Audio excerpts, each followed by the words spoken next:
Welcome, and thank you for tuning in with us today for the segment of Surface Navy Association's Continuing the Conversation series. The Surface Navy Association was incorporated in 1985 and is an enlisted and officer organization that provides our members support programs, various activities that enable professional growth, personal satisfaction, and camaraderie. We do this through scholarships, grants, awards, symposiums, and so much more, like our show today. In honor of Women's History Month, our guests today are Coast Guard Rear Admiral Carrie Baxton Thomas, retired, former 14th District Commander and Assistant Commandant for Human Resources at the Coast Guard Academy. Today, she serves as the Chief Executive Officer, Coast Guard Mutual Assistance, a subcommittee chair for the Defense Advisory Committee on Women in the Services, and a host of other engagements. Command Master Chief Retired G. Harris Allen, former Command Master Chief of U.S. Fleet Cyber Command, U.S. 10th Fleet. Previously served as the Senior Enlisted Advisor for the Office of Women's Policy, Regional Command Master Chief for Naval District Washington, and is a prior Navy cryptologist. She retired in 2020, and today she owns her own consulting and coaching business and volunteers for various civilian and military groups. Commander Rosie Kaczynski, former commanding officer of the USS Tortuga, LSD 46, and recently arrived at Naval Personnel Command, Millington, Tennessee, as the head junior officer detailer and branch head. She is a joint qualified officer with an extensive at-sea portfolio and is the former president of the Sea Service Leadership Association that produces the Joint Women's Leadership Symposium each year. And finally, Command Master Chief Jeanette Hafer, Jen as we know her, former Command Master Chief of the USS Arleigh Burke, DDG 51, and recently arrived as facilitator at the Naval Leadership and Ethics Center in Rhode Island. She recently had an article published entitled Girl Card Be Gone, and is the recipient of the John A. Power Excellence in Communications Award and a prior Radioman, or IT now, today. Ladies, welcome. It's great to see you, and thank you all for sharing some time with us to talk about elements of leadership, include some experiences, training, and how to have some fun out there. I know each of you from different arenas and encounters, and I must say I'm a better sailor and a stronger woman for it. So let's start. So Admiral Thomas, sailors, Navy and Coast Guard don't often have the opportunity to serve with a flag officer and see the behind scenes and decision-making processes. As the 4th District Commander, what was the hardest decision you had to make? And what would you want today's young Coast Guardsmen to know about making tough decisions at their levels too? So any leader's got to make hard decisions, and making the decision to send somebody to courts-martial was always hard. Sometimes the evidence was strong, and other times you weren't sure you could make the case. Relieving somebody in command was hard, weighing the impact on the unit and the crew, the impact on the community, the impact on the member, their well-being, their family, and their career, hard. Selecting somebody for positions of responsibility, because you know that there's probably 5 to 10 others that are equally qualified and could do that job well, and all hard decisions. But probably for me, the hardest of all, and this occurred to me at multiple levels in my career, is stopping to search for a lost loved one at sea. Having to look the family members in the eye and tell them that you can no longer search for their loved one is one of the very, very hardest things that you can do. You say you're sorry, but that there's nothing more that the Coast Guard can do. And, really knowing that they can never lay their family to rest. The ocean's a big place. The Coast Guard's a small service and can't search forever. I guess what I'd want junior people to know is that senior leaders take their jobs very, very seriously. There's a lot of responsibility on your senior officers and your senior enlisted leaders, and they rely on their families for support, but they oftentimes feel pretty lonely in those senior positions. And I want you all to know that you can help. I'm going to be honest with you. When I became an admiral, my phone stopped ringing. People that old shipmates of mine who I would get emails from or would text me, they stopped calling me. And so then it is on me, and I got to turn it back on them, and I'd have to reach out to say, hey, how you doing? And they just thought I was too busy. They were worried about bothering me or something like that. You can ask your senior leaders, how you doing? You can kind of make a joke of it, like, hey, is your phone ringing all night and your spouse is ready to take you out with the morning trash? Or something like, hey, boss, I know things are tough. Do you need me to get you a fake dog so you don't have to kick your dog at home? Um, those are a couple of kind of funny ways to do it, or just ask them to go to the gym with you. It's a great way to connect. It sort of takes the rank off, and it just puts people that are doing what they have to do to stay healthy. And so those are some ways that you can help us as senior leaders, because we're all part of the team and we're all part of doing what we have to do to make our unit better, to make the people that we're with better, to make our missions better. So. I love that you added in there that, you had to go ahead and ask how we're doing. And I love the fake dog thing. So, you don't have to kick your dog when you get home. But you bring up a very good point. Sometimes, junior folks, junior officers, junior enlisted are a little apprehensive about Yeah. just starting a conversation with the flag officer walking down the passageway. And I think I hear your message loud and clear that, yes, stop us and ask that question. We're humans too. Yep. I love it. So, Dee, I want to ask you, we met back in 2007, serving briefly on the MCPON's new task force at the time, looking into women's issues. And we had an opportunity to start some very positive change from that. So throughout your career, you've seen many sweeping changes in the Navy. What one do you think had the biggest effect on you? Thank you, Joe. Well, first of all, I want to say it is good to be teamed up with you again. It has been way too long. We did have a really good time on that MCPON task force, establishing some of those things and looking at some policies and things for women. So I want to thank you for this question because it's near and dear to my heart. I had the opportunity to serve in the Navy for 33 years, and I saw a lot of policies and programs come and go. And a lot of them were good. Some of them needed some fine tuning. But as you mentioned, I had the opportunity to work in women's policy. And I think it was there when I really had the opportunity to understand how policies and programs really affect sailors. I got to work on the Navy's work-life balance campaign, and I will tell you what an honor that was. Admiral Harvey, who was the chief of naval personnel at the time, established a team. It was 3 lieutenants and myself, who was a senior chief at the time, and he tasked us, go out and find out what sailors want. So we took a whirlwind tour. We traveled to every fleet concentration area and we just talked to sailors.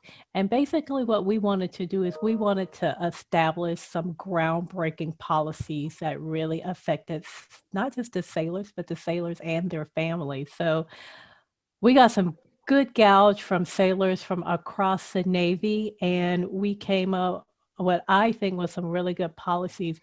And sometimes you really don't know the effect of those policies until several years after the fact. But listening to sailors, years later, talk about, the adopted leave policy, the paternity, the sabbaticals, those are some of the policies that we were able to implement, from work-life balance and being that fly on the wall and listening to people talk about how great those policy was. Oh, that just really, really made me feel even more honored to be a part of that campaign and seeing how those policies and programs actually affected our sailors for the better. So, Master Chief Allen, which one affected you the most of the changes that you've seen in those 33 years? I think it's kind of hard to narrow them down because I have to really just blanket it into that campaign. That campaign was groundbreaking. We did something that I think no other service was able to do.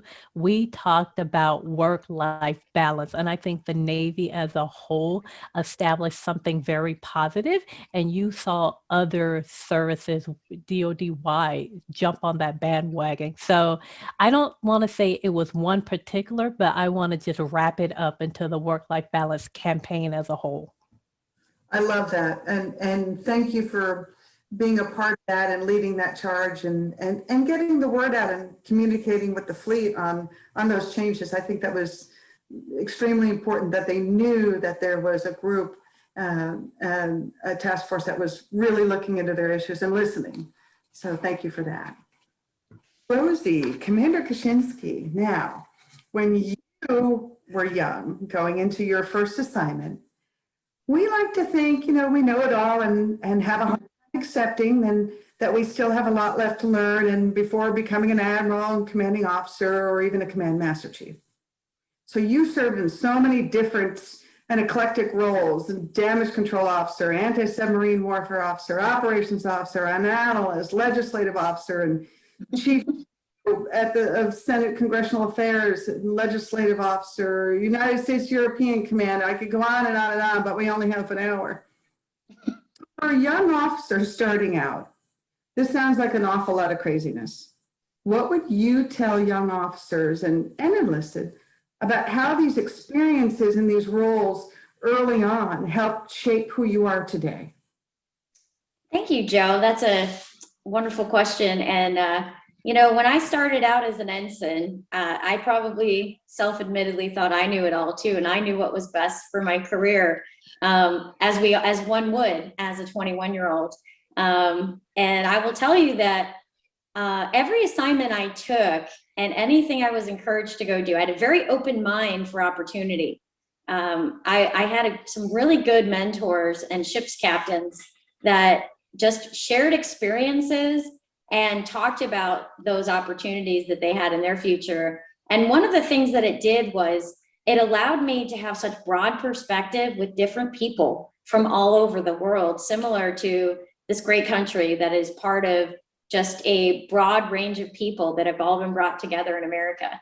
And going to some of these jobs scared me a little. I was a little frightened, thinking, am I qualified enough?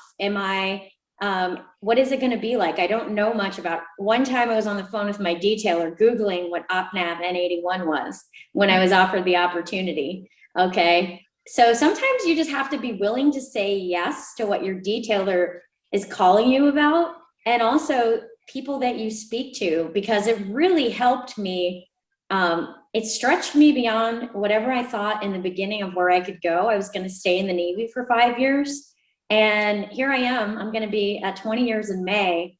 And I think it was one assignment at a time, one more opportunity at a time. It was, do you want to go to the Navy postgraduate school? Do you want to get a graduate degree? The Navy has so many phenomenal programs and wonderful opportunities for everybody that is on an equal playing field that is unparalleled of no other place in the world. And it's why I continue to serve, because of the magnificent people that I'm able to be surrounded with, and just the things that they've really helped me become as a person, as well as being able to give back to those junior officers today. Well, that's a great nugget of advice. Actually, there's like a ton of nuggets in there to make one big cookie. I really like how you tapped into, it's kind of an adventure. You take one role at a time and one assignment at a time. And are there any that you turned down? Ooh, that's a great question. There's some I didn't get selected for and went after and got told no, but that wasn't the right time for me, right? That wasn't the best thing that could have happened for me at the time, looking back on it later. But that opened the door for me to step through for another amazing opportunity. So funny, sometimes my dad likes to tell me that my plan B in the Navy is somebody's pipe dream. When you think about that, some of the things that we get, the responsibility that we get to do, that we have people and systems and just the enormous amount of responsibility that nobody else in the world would have. When you think of it in that perspective, we really have the most incredible careers and huge responsibilities out there. And that's exciting to me, that we get to do this, that we get paid, we actually get paid for these things. And I think that's really what's fueled me to stay in the Navy, to continue on in my service, because I mean, I had a lot of fun, but I'm hopeful there's still more fun to come. Well, I love that whole one door closes, another door opens, and it wasn't time. And I appreciate that answer. And we're going to talk about some fun here and laughter. We're going to get to the laugh part, laugh and learn, kind of like the eat, pray, love, laugh and learn. Okay, so let's talk to Master Chief Hafer. So, Command Master Chief Hafer, you wrote this article, Girl Card Be Gone. Tell us what that's about. So hi everybody. So let's see, probably about 18 months ago, I was reading a newsletter that we would get. It's called the SWO Network News. It's an article that goes out monthly, and they were soliciting for enlisted to write an article. So I was like, well, I love to write, not as much as I love to talk, so I will try and keep this quick. But I wanted to find a topic that really resonated with me, and that I thought that leaders all over the world could maybe appreciate. And that was this idea of something called a girl card. Well, first off, girl card's a terrible word to use, because to the best of my knowledge, there are no girls and boys in our military. There are men and women who have given their lives for the service of our great country. So I had a problem with just the name of it. So then I went to the Googles to try and find, well, what's the answer? What's the textbook definition of girl card? And I read it and I tried to process it, and I said, well, this isn't good enough for me. I want to know real talk. Does the girl card exist? And what are some examples of it if it does? So I used social media and I asked this question, hey, have you ever heard of what is a girl card? And at first it was like, nope, never heard of it. Well, I heard it used to exist, but not anymore. And I was super stoked, but then I was like, well, I'm gonna have to find a new article to write about, which was fine with me. But then some chatter started to come in that maybe it still did exist. And there were two commonalities that kept popping up.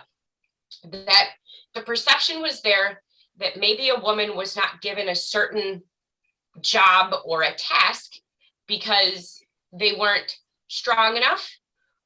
Maybe they weren't going to be able to handle it emotionally. Yeah. So I broke those down a little bit. And here's the awesome part about it in Jen Hafer's mind, that I know, thanks to amazing leaders, both women and men, that if I can't move the 200-pound box, that I am going to look to my left and I'm going to look to my right and I'm going to say, hey, can you help me move this box? And because I have created a personal connection with the men and women I work with, part of my team, oh, they're going to help me move the box. So I can do that job. The other part was the emotional side of it. When I was getting ready to leave Arleigh Burke, I found myself being very emotional. I was going to miss my crew. They were my family, 306 warfighters that we would have went to war together if that's what we needed to. And I knew it. So I asked some of my mentors, I said, hey, how do I not be emotional when I say goodbye to all of them on the flight deck? And it was amazing that they said to me, why would you not be emotional? And I had to pause and I had to think about it. And they turned around and they said, emotion makes you human. And that's what we are. It's got nothing to do with me being a woman, because I could be a man too. It's got to do with I am me. And a man's going to get emotional about something else. A woman's going to get emotional. And that's awesome, because we're human. And the great humans that are in our Navy is what makes us the best. So I closed up the girl card article with just one simple thought. You know, war doesn't care about you being a man or a woman. Fire in Main 1 doesn't care about you being a man or a woman. COVID doesn't care about you being a man or a woman. What matters is if we as leaders, sailors, chiefs, officers are training everyone equally, ready to attack whatever mission it is. We are treating everyone with dignity and respect. And we are really just truly getting at it and obliterating any kind of girl card that may be out there. And that's what it was all about. I absolutely appreciate that you addressed that and that you wrote that article, because I think it hit some facts right in the face, and I'm sure we've all been asked what would you change in your life if you were a man. I think the only thing I'd change is the way I go to the bathroom. I have no problem letting them know I've got my pair, I just wear them higher, keeps us equal. So I appreciate the girl card conversation. So if you want to read more about it for our audience, you can Google girl card be gone and read the whole article. We've got some questions coming in. So I'm gonna pull some questions here for Admiral Thomas. The question is, what is your advice to leaders who want to improve their conflict resolution skills? So much of what we do is navigating interpersonal relationships, and I think advice on this would be very helpful at all levels. So I think the first thing is you've got to figure out how to relate to whoever it is that you're working with and whatever issues that it was. So I originally was not a NASCAR fan. And I can tell you that I went to work and people were talking about NASCAR. I'm like, damn it, And so probably about 20 something years ago, Kevin Harvick actually drove a Coast Guard car. We didn't have the car for very long, but I thought, that's kind of cool. And learned a little bit about it. And so then I could relate. I'm not a huge football fan. But during football season, I'm going to sit down and I'm going to watch, and I can talk a little bit about it, and I understand how the plays go and sort of how it all works. Less about March Madness and brackets and things like that. The point is that reducing conflict can, in part, be based on how you relate to people. The second thing is trying to be funny about whatever it is. So I'll tell a story.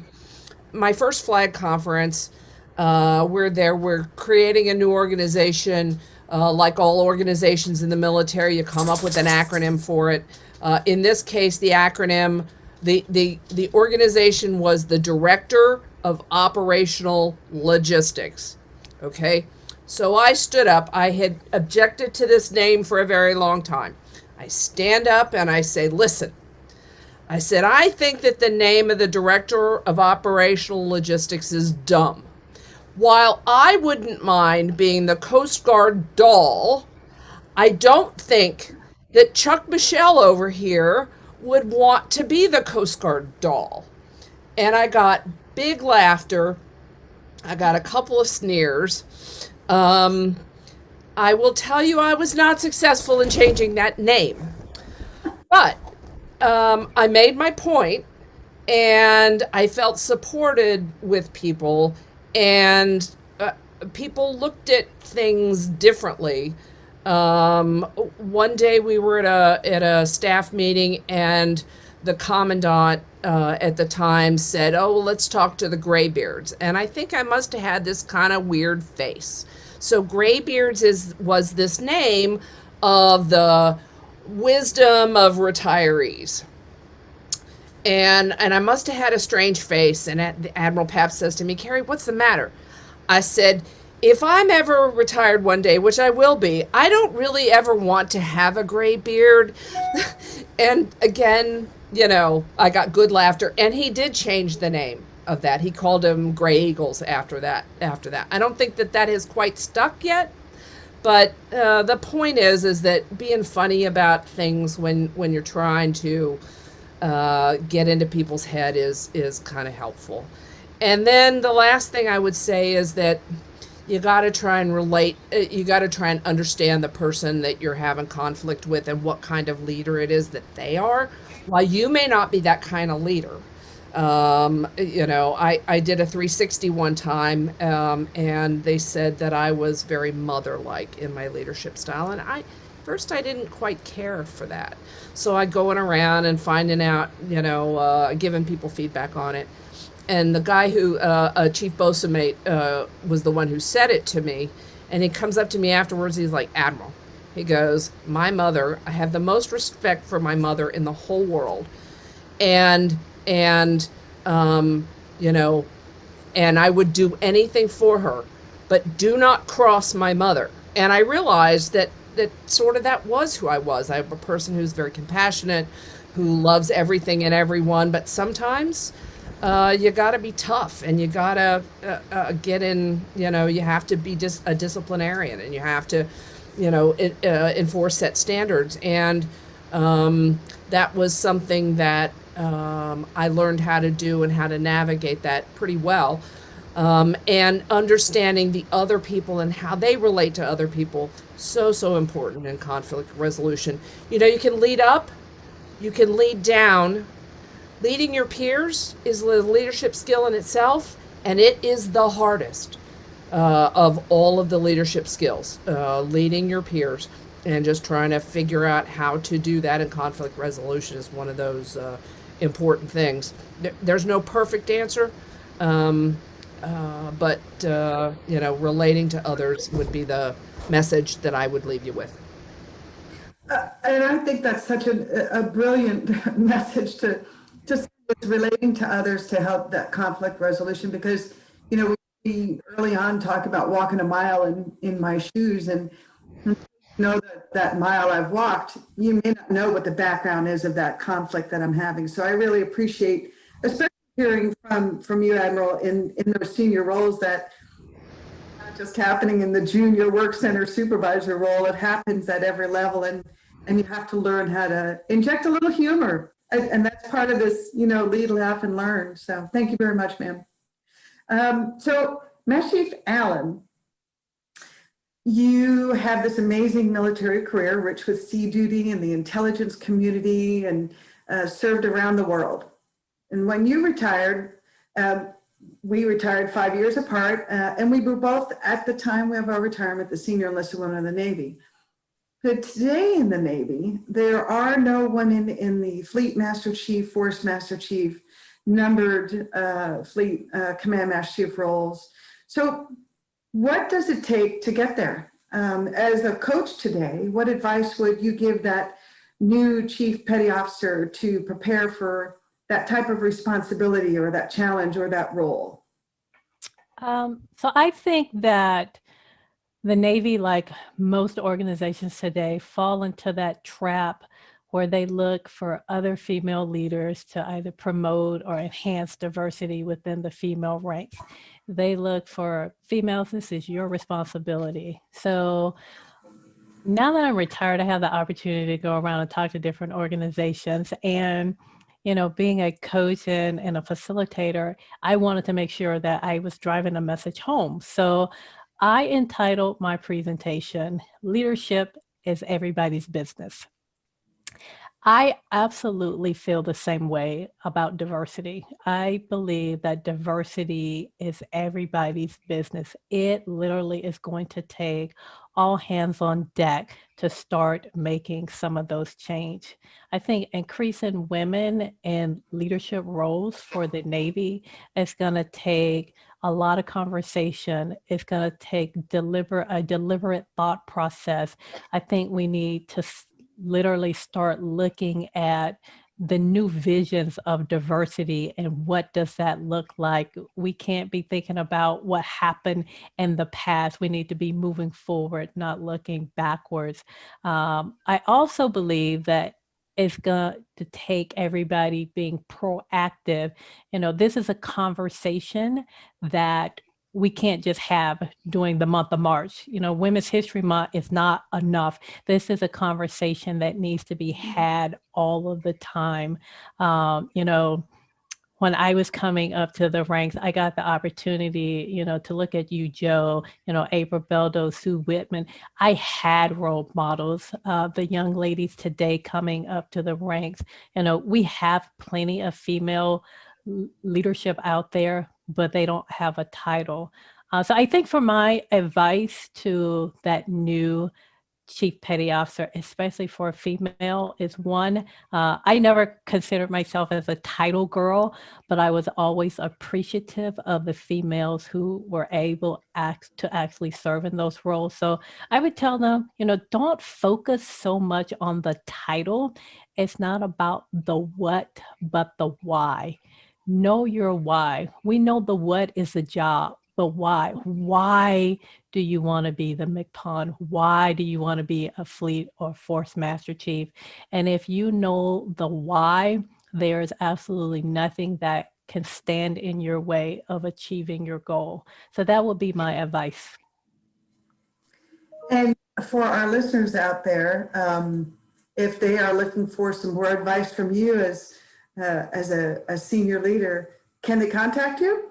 Absolutely. I'm on LinkedIn. I have a website as well. And I absolutely love doing coaching, especially to military. And I also, for any transitioning military, I do some pro bono as well. Well, that's great to hear. Where were you when I was transitioning with the I was still serving, Joe. I was trying to follow in your footsteps. Well, trust me, you have some mighty big feet of your own, and that's a compliment. So let's go to Commander Kuczynski. Why are mentors so important? We talked a little bit, Master Chief Allen touched a little bit on, the coaching side, but why are mentors important for officers and enlisted at every rank structure? And how do you choose them? And how many should you have? And should they be the same gender, the age, the specialty, on the same coast, at the same command? How do you choose and why are they important? Well, thanks for the question, Joe. I'm very passionate about mentorship. I believe that it was the one thing that not only helped me, but had a significant impact on those I served with, as well as, and I always thought that you had to wait to be an admiral, to be somebody's mentor. And I'm gonna tell you, for those that are out there, no matter what your rank is, or no matter what your gender, somebody is looking up to you. Somebody wants to know how to be you, or how to do what you've done. And I will tell you, I actually looked it up in the dictionary this morning. I wanted to see what Webster defined what a mentor was. And I found this to be very interesting. An experienced or trusted advisor. And you can be someone's experienced or trusted advisor. I would say pick someone who knows you well, that loves you enough to tell you the truth, and whose opinion matters and is valued in your life, that someone you can trust, that is going to tell you the truth about either something to help build you up, or to help build your confidence levels in a way that won't destroy you when they tell you the truth. I will tell you as well is that if you have somebody that, there's 3 C's, I think, for mentorship. You can be a consultant, you can be a counselor, and you can be a cheerleader when you're a mentor. Consultant is strictly the information you share in the business you're in. So I'm a surface warfare officer, and someone who's coming up behind me has aspirations to command or do whatever job it is coming, in my 20 years of experience, I can share that. But when you're providing guidance, right, in that part as a counselor, you're listening intently to the person. You're trying to see what it is that they are trying to achieve. You're also trying to help them along, right? You're not providing them a point blank answer. And so the third part is when you're their cheerleader, you get to share in their success after they worked really hard, they've worked on themselves. And, that is, to me, being a mentor to somebody else, that is the best part, is when someone calls you up and they're completely ecstatic because they just screamed for command, or they just had a big win on their ship. Because at the end of the day, that's what it's about. It's about the celebration of the team, and it's about everyone else. And I can tell you that I've had the sailors that have worked for me when I was on the Tortuga, when I was in my divisions, okay, you know, starting out as an ensign, I had mentors. My petty officers were my mentors. I didn't know a thing about IT when I was, you know, a commo, and that back when they were radio men and women. Okay, they taught me how to patch circuits. I was interested. I asked questions. I learned my job, and I was able to be successful because they taught me so many things along the way. And I will say is that go find yourself a variety of people, a variety of mentors that can really help you. If you're trying to get something specific, go after somebody who's gone and done it. I use LinkedIn for this all the time. I Google, you know, whatever the next thing is, and people have it listed. I hit connect, and that's how I built my Navy network is, you know, or you get introduced, or you tell someone your dream and they connect you to somebody that they know. And I will say the best advice you can give somebody is telling them when you can't necessarily give them the best advice. You point them in the direction of somebody else who would be better suited to help them along the way. But you can also be that cheerleader and that guider without necessarily having the consultant background or the experience, because they are somebody that you trust and that they know that you're going to believe in them. Well, I believe in every one of you. To your point, I want to share a comment from one of our viewers from Alexa Forsyth Jenkins, and says, still that random meeting at SNA Symposium that connected me to you, Rosie. Mentors come from many places. So, you know, right on. And she's right, you know, mentors come from many places, and each one of you, as I've met you, have been a mentor to me in so many various ways, and I appreciate that. So, Master Chief Hafer, words matter. And today, we don't see an organization as male-dominated, but we see it as male-centric. And I think it's important, you know, that we use the words wisely, because, you know, we aren't dominated, but it can be male-centric. And the Navy's come a long way in balanced roles and recognition and language. What advice would you give a woman who is the only female member of the triad, whether the command triad or department triad or their division? And does that really matter anymore in 2021? Let's answer the back part of that question first. No, it doesn't matter anymore. Here's why I believe that.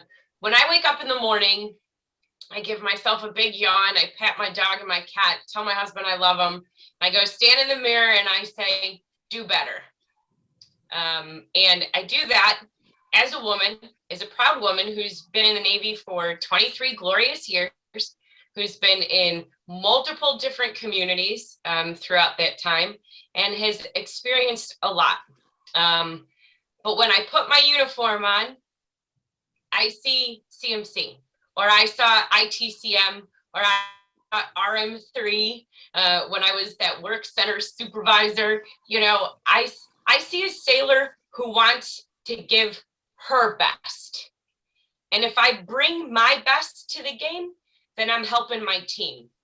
As a CMC or as a DLCPO, if I went the officer route a couple of years ago, maybe I'd be a commander or a lieutenant commander or even a JO.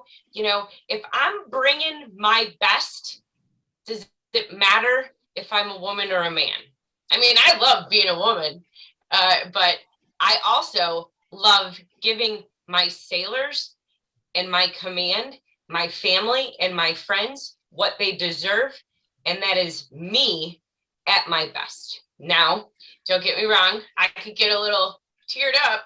Sometimes my best just sucks. But at the end of the day, I'm gonna give myself a good old punch, and I'm gonna say, tomorrow you're gonna be better. And I'm gonna be, because I learned from my bad day. Because we are all, and I love using this word, we're all human. We're all gonna have bad days. We're all gonna have great days. But at the end of the day, it's what you did. Were you the best? Did you give everybody what you could deserve? what they deserve. And I would give that advice to anyone from an E1 all the way to the top. Give them your best and just be awesome. Well, we think you're awesome. And I loved following you and your tour on the DDG, and I think you're doing some great things at NLEC now, and we're very fortunate to have you there. So let me move on back to Master Chief Allen.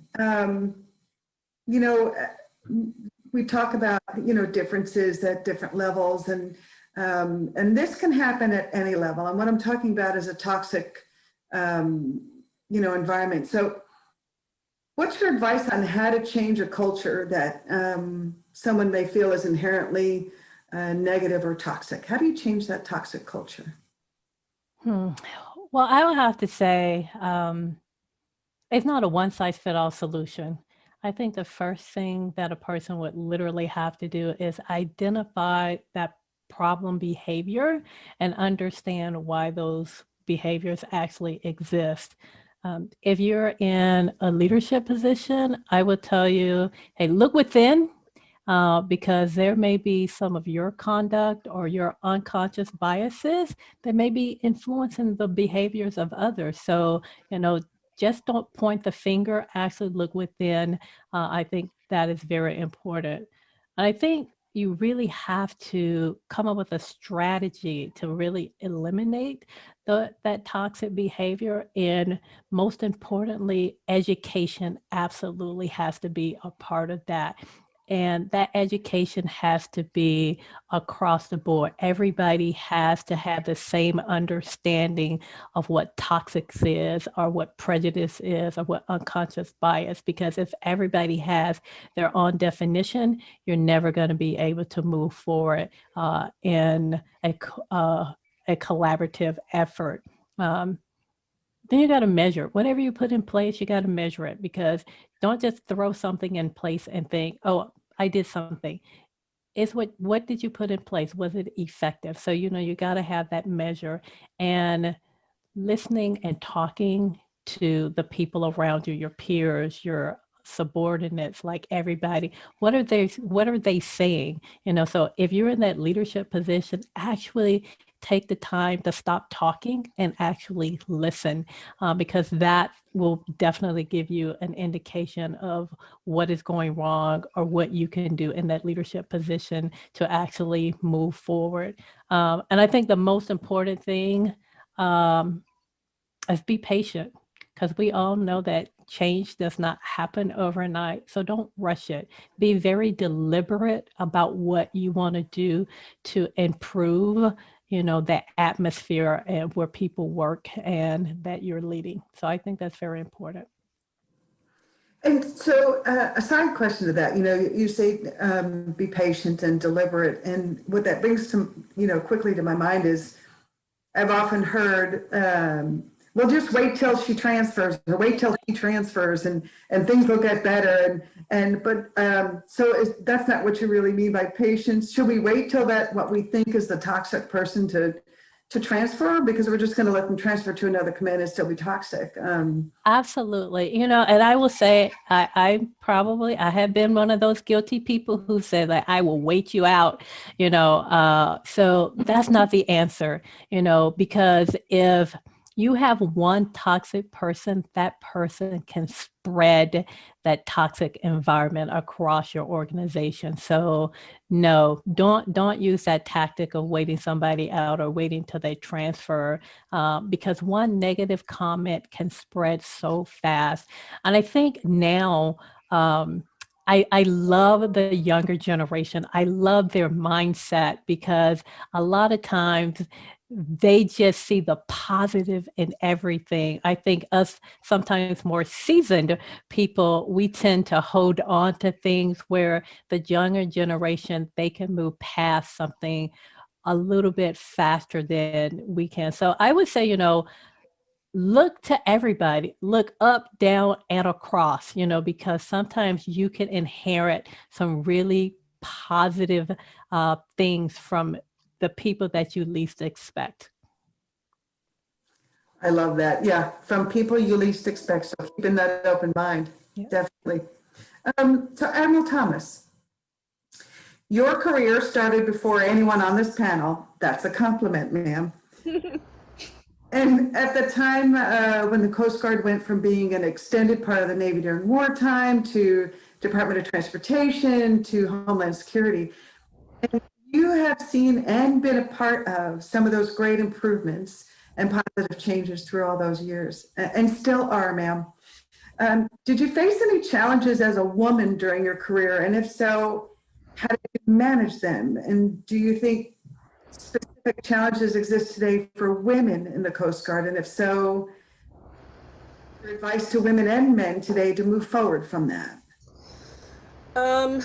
So I'll start with talking about, I remember making a mistake early on in my career. I was a swab at the Coast Guard Academy. I was probably 17 or 18. Saturday mornings were the days that you did field day on the barracks. And so I still had not settled into what wearing the uniform of your nation means. And I just knew I had this job, and I knew I felt pretty gross and pretty sweaty most of the time. And so I thought I wanted to be kind of cute because I love my femininity. I love being a woman. I wear skirts whenever I can. I did when I was in uniform. I still do today. And so I took my uniform and I took my shirt and I unbuttoned it down to here, and I untucked my shirt and I tied it in a little knot, and then I took my pants and I rolled them up, and I thought maybe I was like Ellie Mae Clampett or somebody really cute, and then I thought, okay, now I'm ready to clean. Well, you can imagine the amount of trouble that I got in for that, and so understanding as a woman where you're comfortable and how to find your femininity if that's important to you. Now, for some women it's not. For me, that it was. And just finding that right balance of that, always important. Did I ever want to quit? Yeah, I sure did. I've got a couple of stories. I'll just tell one right now. I was a commander. I was well connected. I'd gone to that job in at 81 for the Coast Guard, and was on a fast track. I was in a great job. I was saving lives, stopping bad guys. The phone never stopped ringing. Although my daughter got pissed off at me. She was in high school then, and we're at the opera one night, and my phone rings, and she says, "Mom, I'm going to tell him you're dead."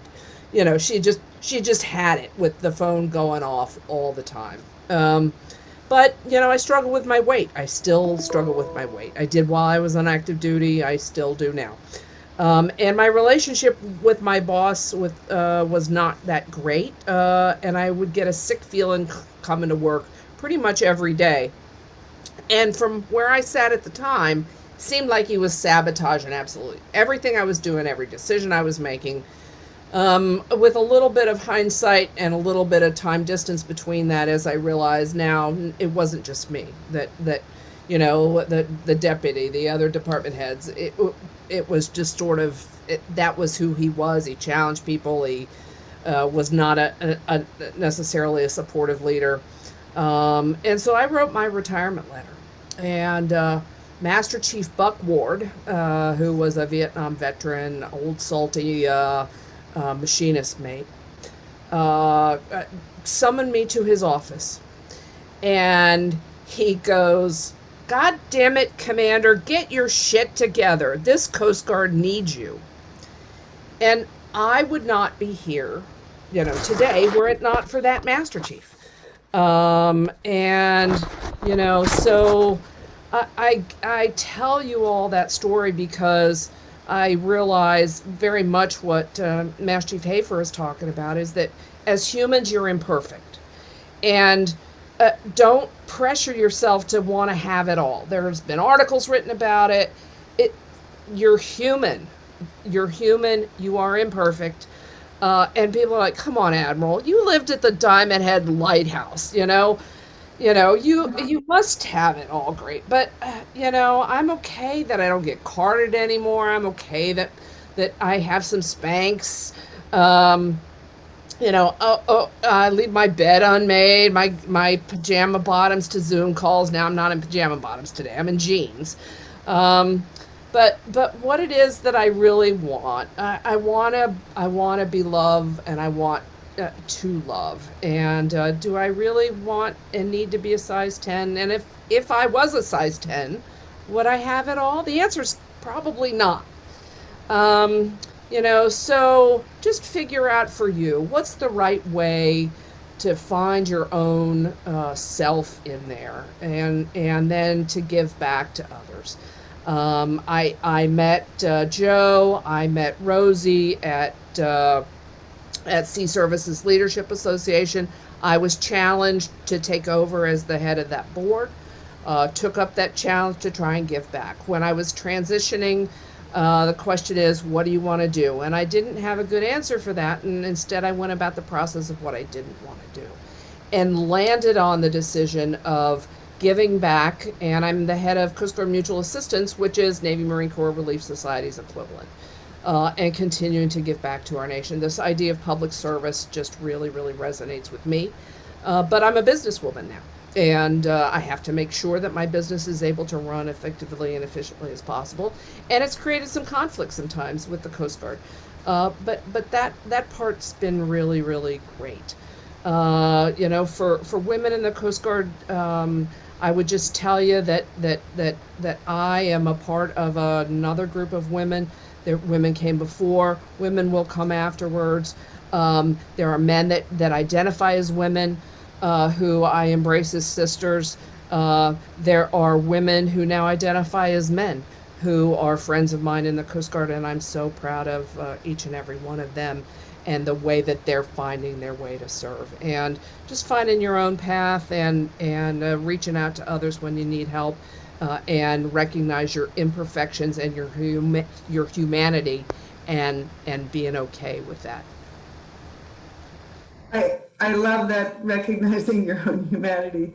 And sometimes that can be tough, especially in the leadership role, or in trying to meet the demands of leadership. And so I appreciate that, ma'am.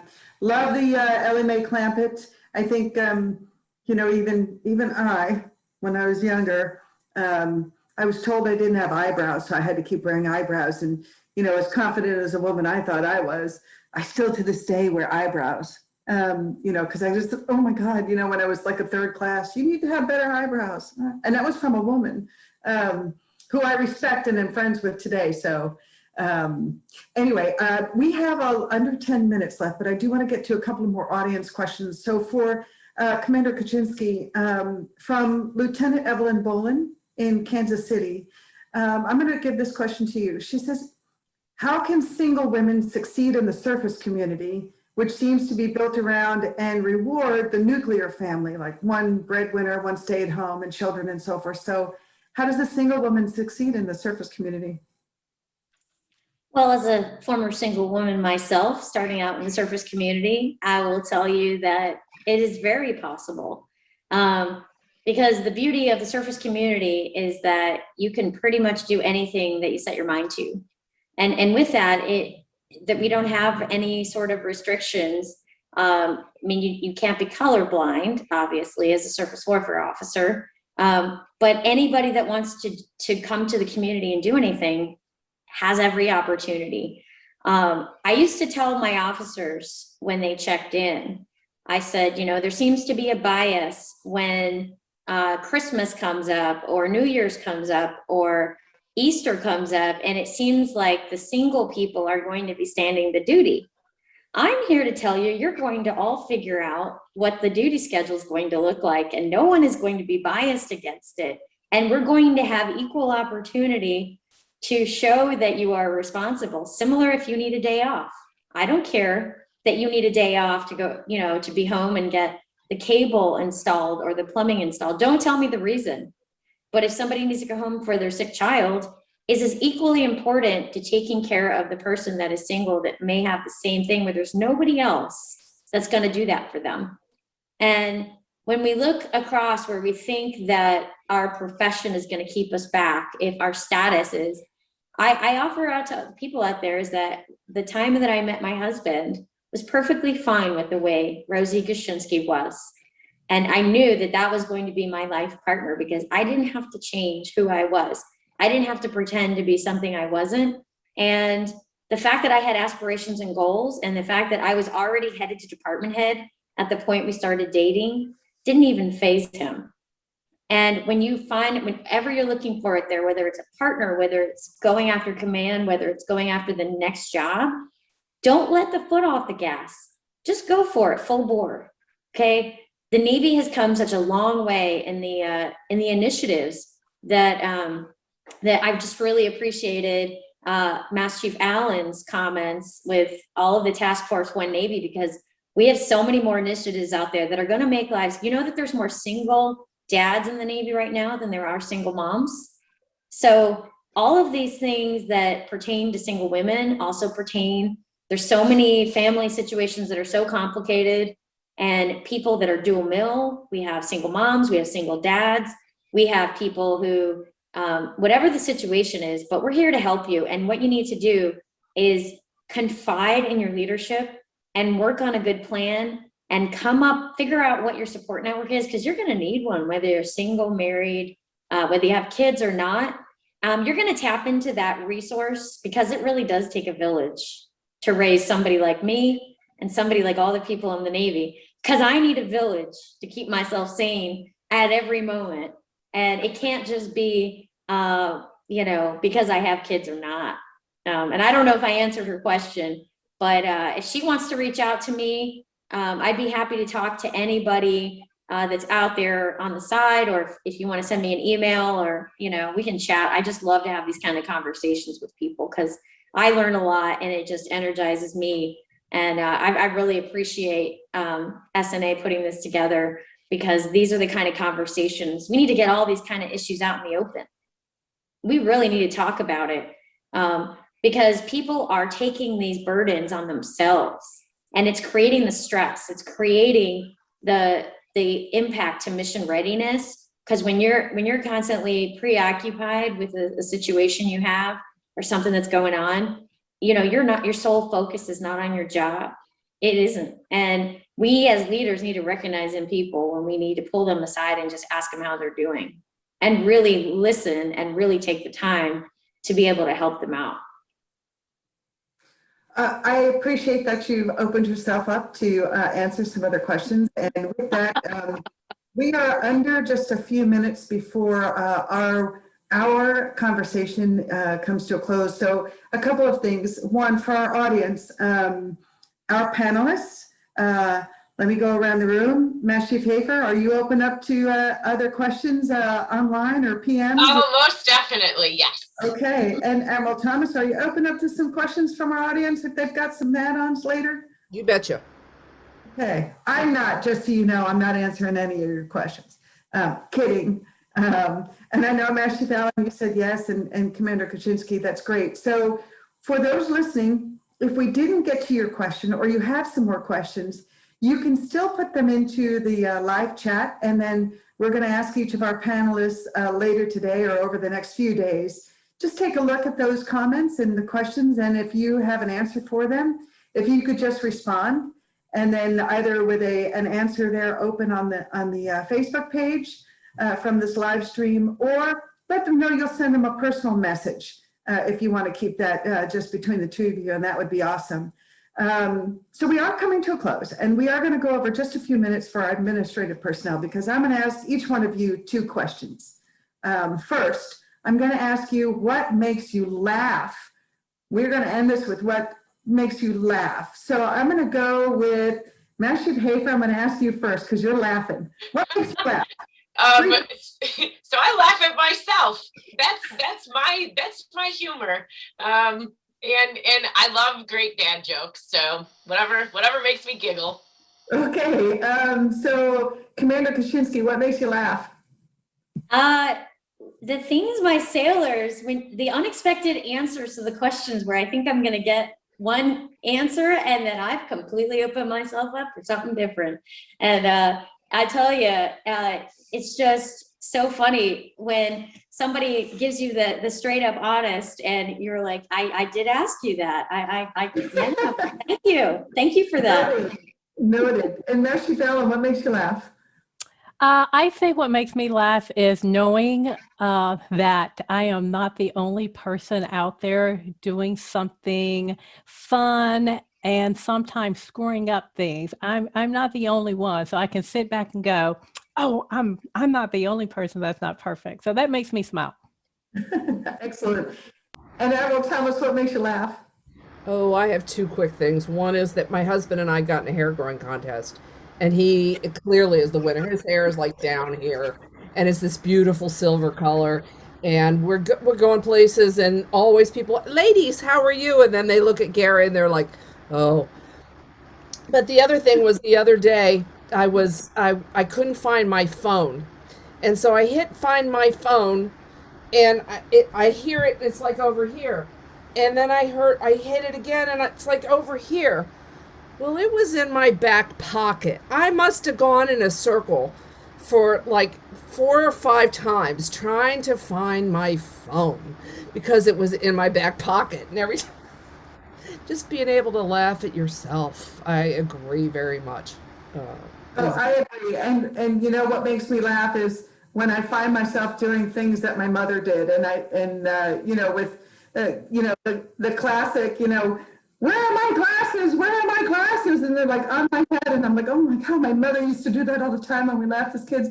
Just all those little things that, you know, I find that I see my mom and myself, and that just makes me laugh every time I do it. So it also makes me laugh when people ask me, you know, so what did your husband do in the Navy? I see you wearing a Navy ball cap.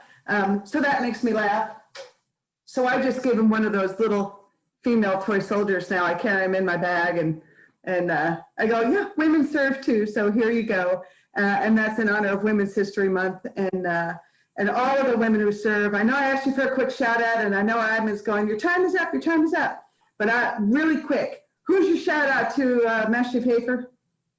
My shout out is to my family and then my Navy family. Meshy Fallon, who's your shout out to?